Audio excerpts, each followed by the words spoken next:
Hey there, I'm Thea Dudley, also known as the Credit Overlord, and welcome to LBM Talks Credit. We are the only podcast that talks trade credit in the lumber and building material space. Never miss an episode, stay tuned, and we're glad you're here.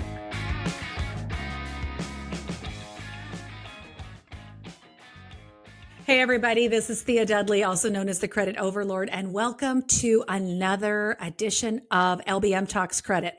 We are the only podcast that's talking about trade credit in the LBM and construction space. I want to talk today about fear, specifically job fear. And I have just an amazing colleague, friend, resource, Jon Flora, who is CEO of NACM BCS, which is Business Credit Services, and he's out there in Seattle. So, Jon, welcome. Greetings. How are you? Pretty good.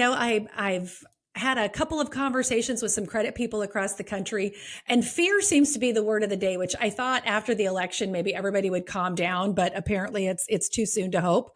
Yeah, I think that's true. So we're talking about the job concerns, and just like every other profession, credit managers are in short supply. You're either looking for somebody's leaving you, people are retiring, people that are in the retirement age don't want to leave, but their companies are consolidating or being acquired. So there's this fear. You don't want to let people go, but you know that some people are going to be retiring, but you can't get new people in. And it kind of just creates this whole snowball effect. And even companies that you would think would be easy to attract people to are coming back saying, we're asking people to come out of retirement to do credit. I would agree. And it's interesting that, how do I want to put this? I think people are fearful, and I think it affects a lot more than just their professional life. There's just a lot going on in the world. It's a very complicated place these days. And I can't say I like it, but it is what it is. And you sometimes have to tiptoe around conversations because it's amazing how quickly you can rattle somebody and get them all revved up in your general direction. But when it comes to the education piece, I come from, when I think 35 years ago, when I first got out of college, I had the benefit of working for one person in particular who was real focused on making sure that I, as a 20-something, got good training, mentoring. And to be honest, if he were to call me today, and I think he's 85 or something like that, but if he called me today and said, would you come work for me? I'd probably drop what I'm doing and go. He was a hard guy to work for, but I learned so much. And he was committed to me and a number of other younger people to making sure we could be the best we could be. And that gets to be hard to find today. Oh, I think that's really hard to find, Jon. I mean, when you look at it, first of all, people don't stay in jobs like they used to. You don't go in there and you're there for 100 years. And we were talking before we jumped on the podcast about somebody who was with a company for 4 years, and they hated to see that person go, but you're like, hey, at least you got 4 good years out of them. But I think the other thing is, why are we not only are we not providing, I think, enough support for new credit people coming in, because I hear that a lot as, I need some beginner classes, I need some basics.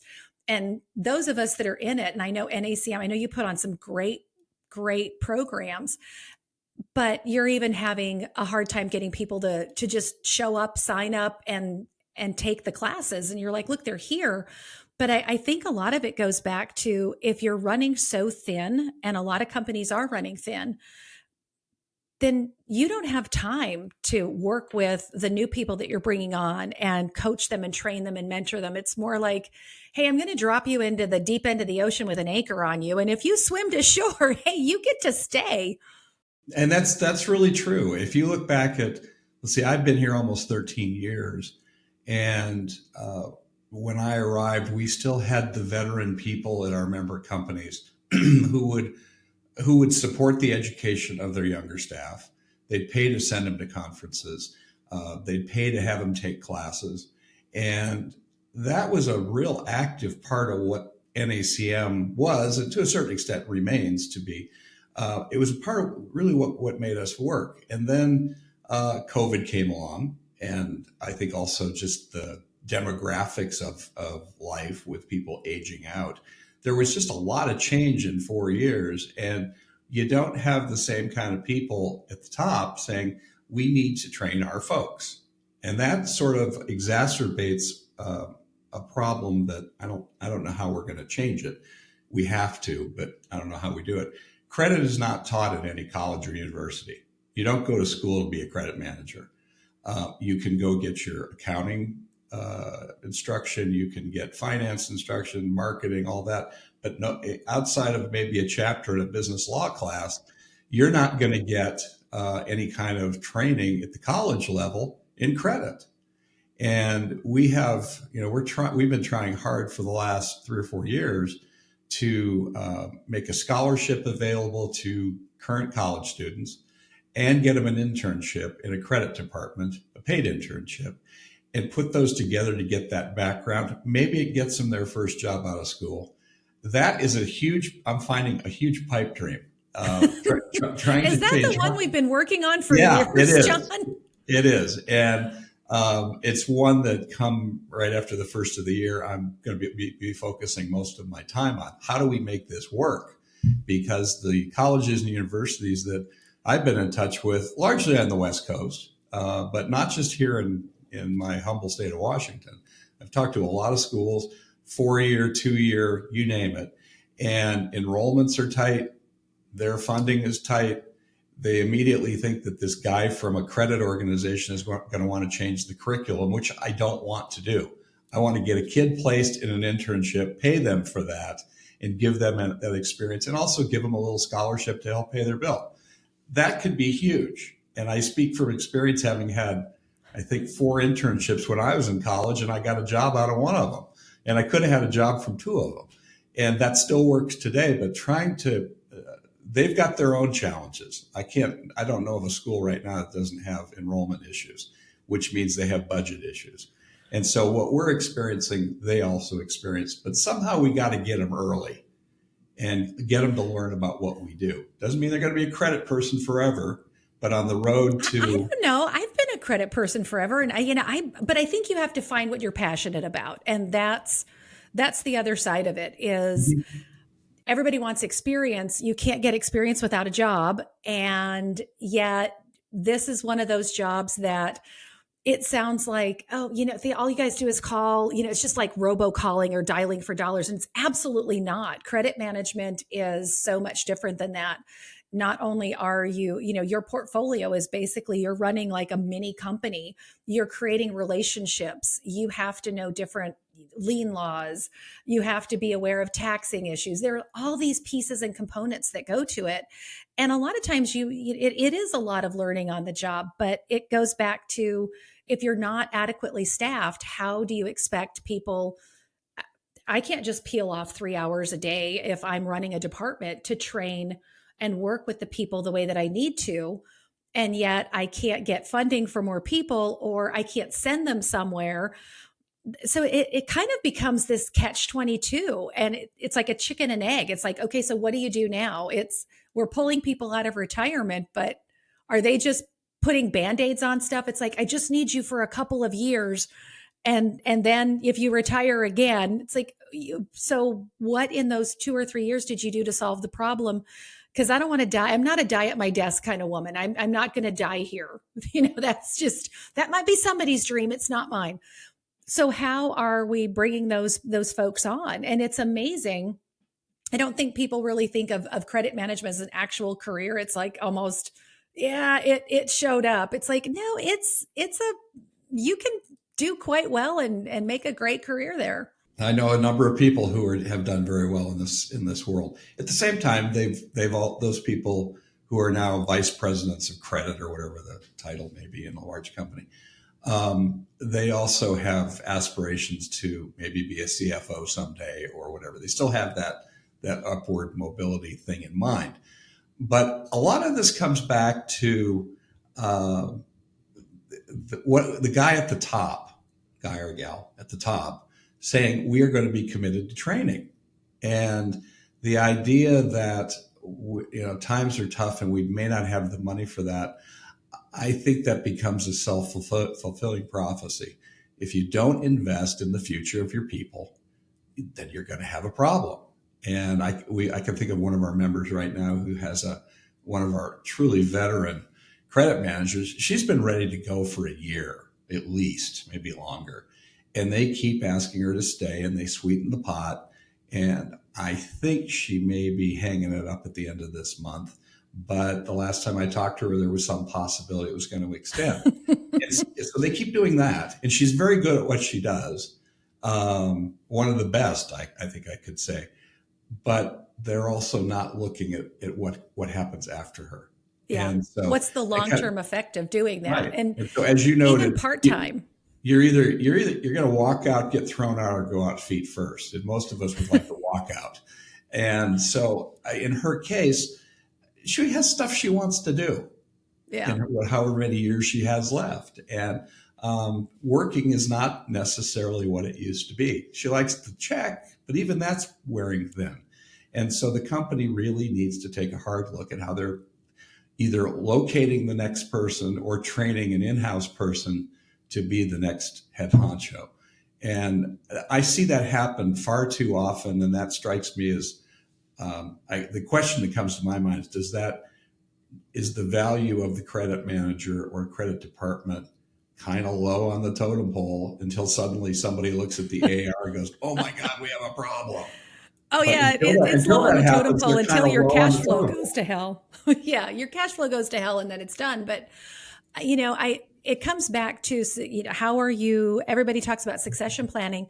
What about succession planning in your credit department? I mean, here's this person who she's been ready to go for a year. And I've known credit managers that they talked into, we'll work part-time. That never works. If you're trying to get the new person installed or grow people up and you've still got the I'm going to call them the old credit manager or the old leader, and they're working part-time, it's the natural default that you're going to go back to that person. And then it creates more of a bottleneck than what you would have liked. It creates its own set of problems. But I really think that succession planning is, what does that look like? And I have one credit manager friend who, she decided, here's what I want to work to. And she told her company 4 years ago, I'm retiring at the end of 2026. Let's start bringing people on now. Let me start working training with them. Let me start handing stuff over. I don't want to go to any conferences. I've seen enough in my lifetime. These people this is where I'm going to put my money. And she had such a plan that her company went, okay. They're like, all right. And she's like, yeah, this is a hard stop. Here's how old I'm going to be. I'm out.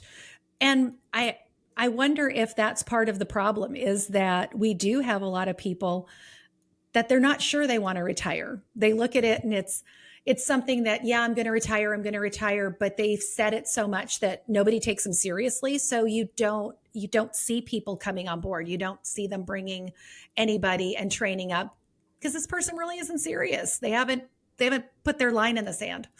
Well, I can speak from my own experience. It's no great secret that I'm on the glide path to retirement. And this began in January of 23 when I told my board that the time was coming. And my date, while it was never fixed, it's sort of in my plan. And I got a lot of, please don't go. We love you. Please don't go. And I went and I said, I'm going to go, but you've got plenty of time here. I'm not giving you a drop dead date, but let's start working at it. So we have a plan. 9 months later, nothing had happened. So at that board meeting, I said, I wasn't kidding. I'm going to go. And so here's your plan. I've written it for you. This is how you do it. And suddenly I was training them how to find my successor. And that's when I realized that my board, which is credit managers, they don't do this kind of stuff. And I had to teach them how to do a contract to hire me. And so 12 years ago, and we've updated that. It's been a learning experience for all of them. And it's been fun to teach them. But when it came to this, it was like, I don't want to pick my successor. That's not right. I don't want to be the ghost of Christmas past and hang around forever either. And so let's get this done. Here's the plan. We hired a search firm, got it done, and have succeeded in finding my successor. The surprise for me was that the board came back to me with an option to remain engaged, and it wasn't really an option. They were grabbing onto the sweater, going, "You're not going." And so I'm still engaged with a couple of projects that they really want me to finish up. And so for the next year and a half or so, I'm still here. But it's a unique situation. I've made it very clear to my successor that if I am the ghost of Christmas past and I'm in the way, just tell me, and we'll fix it. But it took a plan. And for me, it was easy to write that plan. Now, the part of the plan that is harder, and this may be another podcast on another day, but this may be an education class we end up teaching. Yeah, that's right. That's right. But now the question is, what's Jon's plan? And that's much harder to do. So if you were to say to me, what are you going to do, Flora? I don't know. But I do know I'm not sitting on the front porch on the lovely, comfortable chairs we have, because I don't think my family will tolerate that, nor do I want to do that. But I think that does bring up a couple of things, Jon. Not only are we're looking for credit people. We're having, we're all using the poach method. You're just, who do you know? And can I steal them from somebody else? So we've got that going. There's the group that is set to retire, but they're squishy retirement, or they retire and they get drugged back out.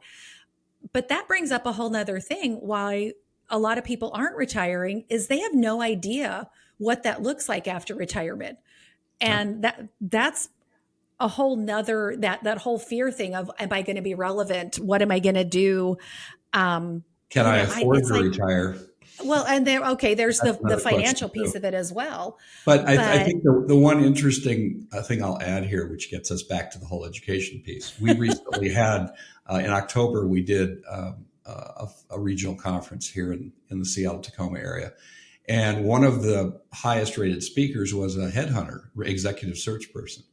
And I was surprised how many people that attended his presentation actually already knew the guy, and they'd been involved with using him, or their company had used him. He'd helped place them. And I had no idea. He didn't share what his involvement with credit people was prior to the conference. I knew him. He was a college friend, actually.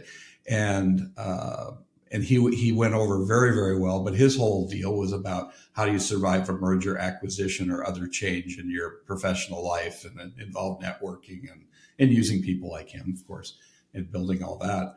But I think that's again, hiring a search person is something that's a little alien to our world, partly because we deal with smaller companies and they don't want to spend that kind of money or can't. But it's a good investment. And I was really interested to see how many people stayed afterwards to talk with him and sort of re-educate him on their particular situations. So that's part of the mix as well. Building your network and knowing who your resources are and how to deal with them going forward. And so that fits into it as well. Well, and that's a whole nother rabbit hole we could go down, where sometimes we don't do ourselves the best service at trying to have that network. Credit people tend to get in their lane, and they're doing their thing, and they might connect with some other credit people and have that communication where we're checking on customers or we're collecting money or doing something like that, but they don't think about the big picture of growing that network, where if something happens where that you get new ownership or private equity, or there's a merger, or they just want to change, they have limited their options so much instead of building that bench. The other thing that I think is intriguing is that as we see folks retire, instead of just, hey, you have to totally sunset yourself, how about setting up a program where, hey, you might not want to credit manage anymore. You might be ready to retire, but are you willing to give 10 hours a week that we pay you to come in and coach and mentor the new people we're bringing on, so they have this resource, and you're kind of like on tap or on retainer or however you want to put it, and this way you're getting the benefit of that, and you're the person who's currently leading the team doesn't have to spend the time maybe they don't have, or maybe they don't have somebody who's at the point where they could be a leader. They've got somebody that can coach and mentor them. So there's a lot of ways we could do it. We're just not thinking outside of the box because it's typically not something that it's just like succession planning. Credit people have never really had to deal with that. No. And that's, again, using myself as an example, I was hired by a board, and that board is they're representative of our membership, but they've never had to hire a CEO before. They've never had to compensate a CEO before. And my job is decidedly different than theirs or any number. I mean, I don't know anything about concrete, and the guy who's the credit manager at the concrete company, our jobs are different. He doesn't know anything about doing association work and some of the stuff we have to do or get to do. And so there was an education opportunity there.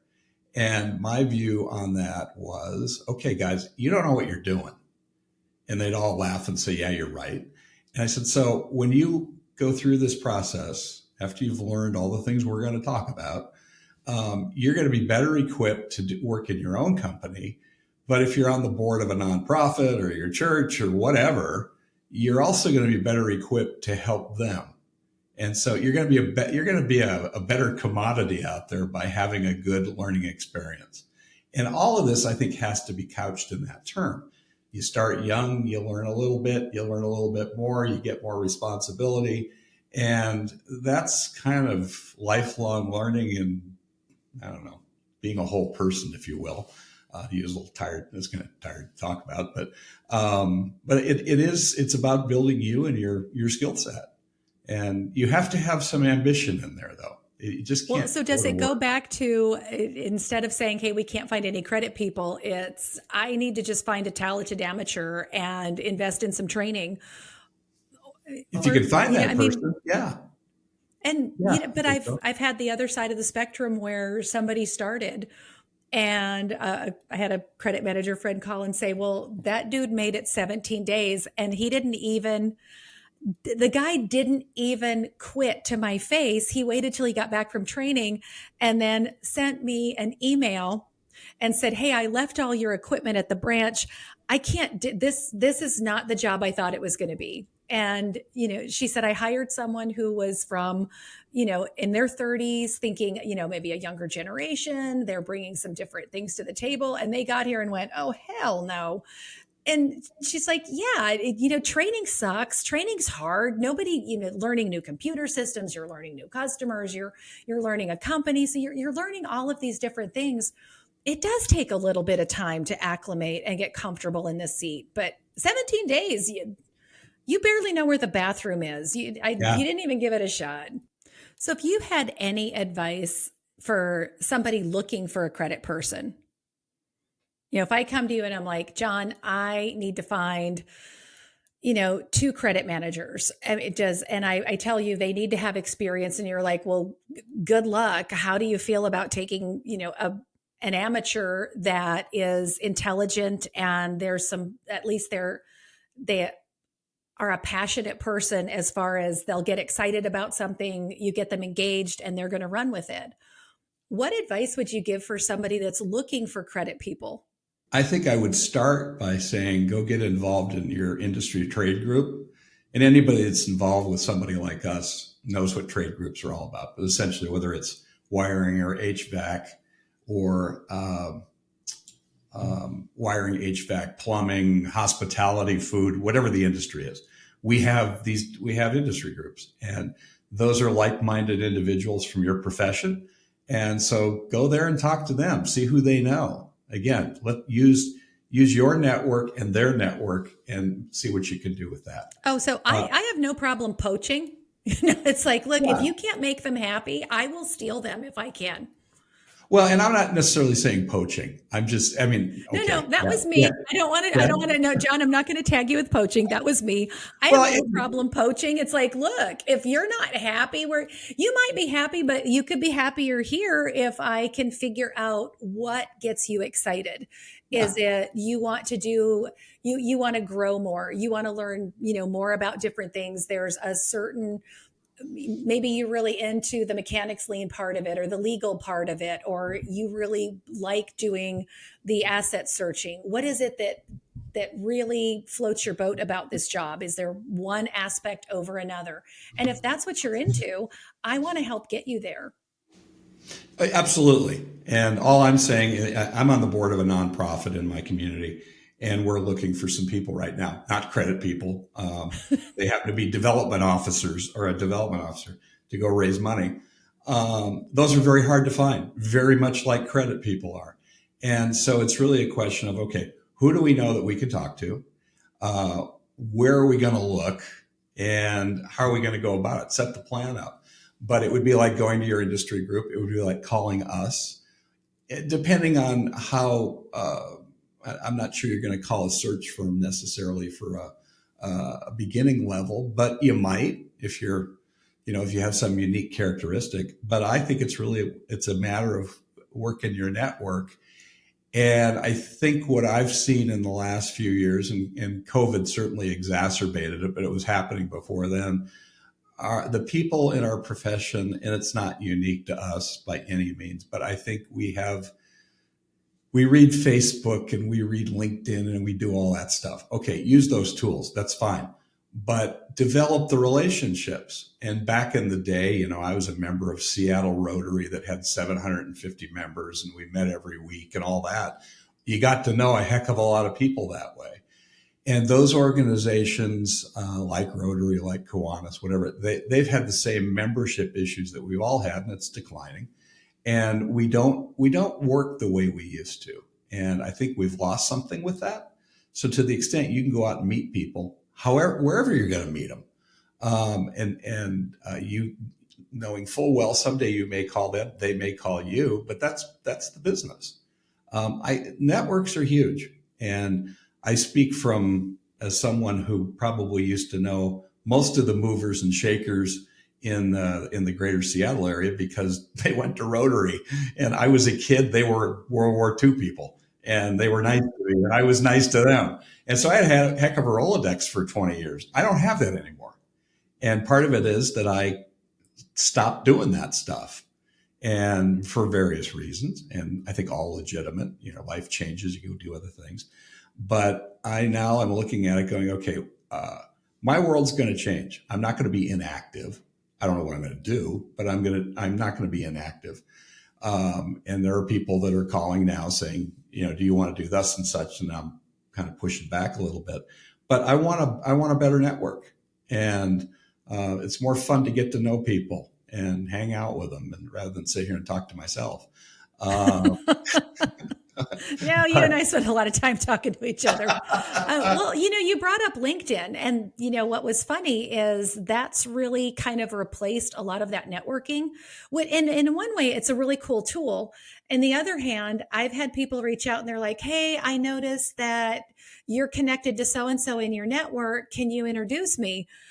And I'm like, I don't really know that person. I've never met them. I didn't even know they were in my network, because after a while, it's like Facebook. If you aren't like Facebook, at least you're hopefully, you've got your private, you kind of are a little picky about who you let in. But on LinkedIn, it's a colleague type network. It is a work network. And I might not know that person. Would I be afraid to call them? Well, it depends. What am I calling them for? Is, hey, I'd like to introduce you to somebody because it makes it a slight bit awkward because that personal relationship isn't there. And that really sucks. I hate that. Mm-hmm. Well, I can tell you just this morning, I had 5 different emails from people wanting to meet with me to talk about the different lists of people they could sell me. And, and I'm going, where are you getting? Well, they're getting it from LinkedIn. And so as you know, I live on an island and I have to commute by ferry, and that gives me 15 minutes each way. And probably about once a month, I go through the LinkedIn list to see who I can dump. And because I don't know who they are, I to don't even see know who how you they can got there. dump. Well, but I I mean, thought I heard that right. if I don't know them, and I don't even know how they got on the list, but I think I right now I have something like 650 personal friends. No, I don't. I maybe have 5, but but the reality is people get on this list, however, and periodically it needs to be filtered. And so don't be offended if you got dumped, but it's just I don't know you, and I'll try not I'm not to. going to. I'm not Let me get going my to. Kleenexes. Yeah, right. But the LinkedIn thing for that connection, it's a little awkward, but it's like a whole nother way you've had to learn how to connect and grow that relationship and grow your network, where before you went to a conference and that's how you did it. But at least you could say you met someone face to face. Here it's like, jump on a Zoom with me so I can see what you look like and make sure that you're actually a person. Check the box. I'm not a robot. It's like, look, I don't know what's going on over there. But so if we take that back to where we started with this whole conversation, the world is a different place today. It's changing constantly, not necessarily for the better. And I'm not sure all this electronic hoo-ha is the best thing in the world. Some of it is very convenient, like this. But next I'm going to hear you like out on your lawn going, get off of my lawn, like, shaking your fist. It's like, I know you're not that old, so come on. No. But I think the idea of getting to, well, this nonprofit I'm on the board of, I've met a whole lot of new people. Yeah. And I live on an island of 10,000 people. I mean, you'd think you'd know everybody, but you don't. And there's a lot of new people, a lot of whatever. And I've gotten to know a lot of new people in the last year, and they're great folks. I mean, they're different backgrounds and all that kind of thing. Very passionate about what we do, and curious, and ask good questions. And we have a lot. They're fun meetings to participate in. Certainly, we have to solve the financial things and all the things that go with boards, but it's a whole new network, and that's the kind of thing. I think from the day I walked in the door here, I always felt like a lot of the people we serve just have a hard time advocating for themselves and trying to push things a little bit and grow. And so you can't, if you're that younger or newer person, I'm not sure you can always depend on the boss to lead you by the ring in your nose along the way. You have to show some gumption on your end, ask good questions, and be involved and be engaged, and do it in a way that is ideally face to face, if that's possible. And again, build your network of colleagues and friends, because you're going to need them someday, and they're going to need you. And so, but that's sort of an old school method. And we tend to, I mean, even getting people to pick up the telephone that weighs 800 pounds. And, I find it to be a little frustrating. It's like, pick up the phone. I was excited to have a phone conversation that wasn't a Zoom. It's like every meeting is not a Zoom. Some things are just a phone call. But I've started stalking my friends and credit manager friends' kids. It's like, hey, what's your kid doing? They're like, why? I'm like, they need a job. I actually like their personality. I can teach them to do credit if they're looking for a career, or even just give me 5 years. That's all I'm asking for. Just try it and see if you like it. Just, hey, I am not above poaching, stealing, pilfering. It's like, how do I get you engaged? Because I really do think once you get people exposed to what this job really is, it is a really cool job. And I know when I say that to people, they kind of freak out and they're like, you're not right. There's something definitely wrong with you. It's like, well, maybe there is, but I think you can say that about, and I don't want to be a CFO. I've never wanted to be a CFO. Oh, no. And yet that's some people's ambition, where I know someone started in credit, they became the company CFO. That's cool if that's your thing. I think the other thing is, like, when I started in credit, I didn't know what I wanted to do. I just needed to pay my bills. So it Mhm. was a job. I just need a job. And then I started doing the job. I'm like, well, this doesn't suck every day. And then Yeah. you get a little bit more success under you. You get a little bit more knowledge, and you keep growing it, and you decide what you want to do.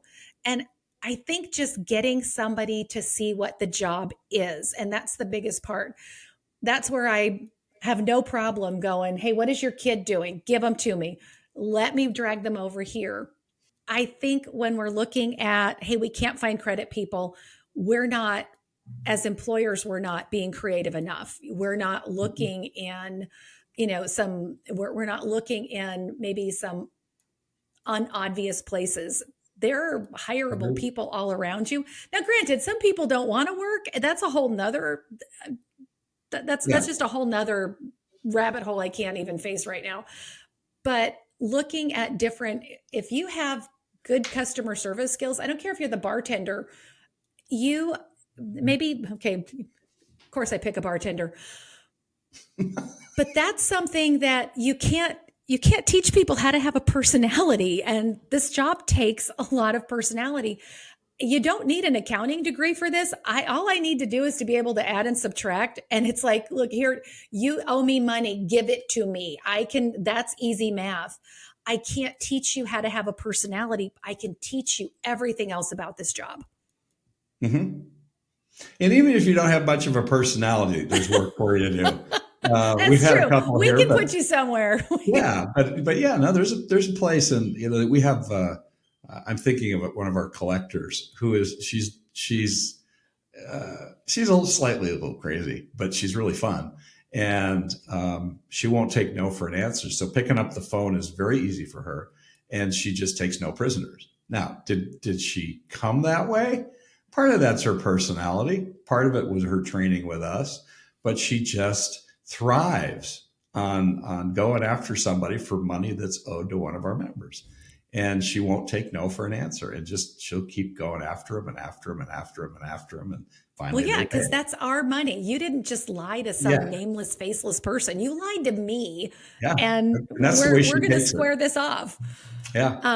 I don't know that we solved any problems here today. I think we've put some light on that. It's the answer that you're looking for is not always obvious. It's not a clear cut path. I would love to be able to say, look, John and I solved all the world's problems, and now you know where to go find good credit people. And if you're looking at retiring, here's what you do for your next, your encore act or whatever it is you're doing. But I hope that we gave people some food for thought and maybe reframed the conversation for them.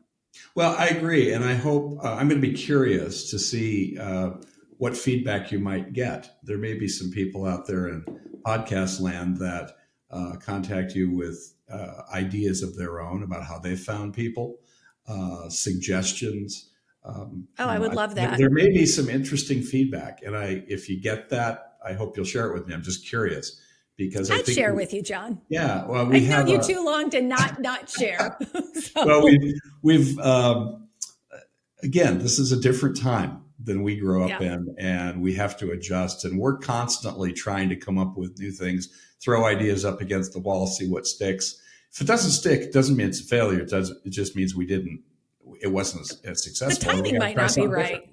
Yeah. So anyway, Well, I there you think we're go. going to wrap up this episode. And Okay. again, I don't know that we solved everybody's problems. Hopefully that got you a little bit thinking of how to solve this, or how to at least definitely reframe that conversation to where maybe solutions that weren't obvious before pop up, or just some obscure things. But Jon Flora, NACM, Business Credit Services out of Seattle, always, always a pleasure to have you and to pick your brain on stuff. And you're just, I always have a lot of fun with you. Thank you very much. It's been fun doing this. Hope we can do it again. Oh, definitely. We'll come up with something else. In the Okay. meantime, everybody, this is another episode of LBM Talks Credit, and we hope you join us again. We are available every other Tuesday on Apple, Spotify, Amazon, you name it, we're there. Talk to you next time.